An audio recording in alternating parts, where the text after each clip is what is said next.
Nens i nenes de 6è d'EGB de diferents escoles públiques de Badalona estaven avui compartint classe. Una classe especial d'educació física. Des del grup de treball de mestres d'educació física de Badalona es proposa aquesta activitat que dura 3 dies. Consisteix a jugar al corfball.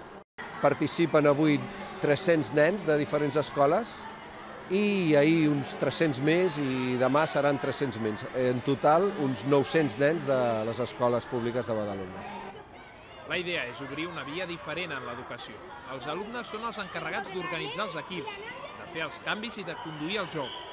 Una manera de potenciar la interacció i la responsabilitat entre els nens i les nenes. I tot això d'una forma lúdica, al voltant d'un esport com és el corfball, que permet treballar la cooperació al voltant de l'educació física.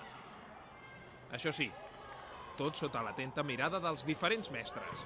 Els professors tots treballem al grup de mestres d'educació física de Badalona i des d'allà es coordinen tots els projectes a nivell d'esport que es fan a les escoles públiques de Badalona. Un matí diferent, on els alumnes, jugant, aprenen.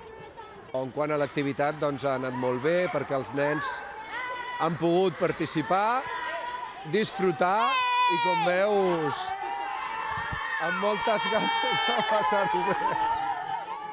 Al final de l'activitat, un petit reconeixement per totes i cadascuna de les escoles participants.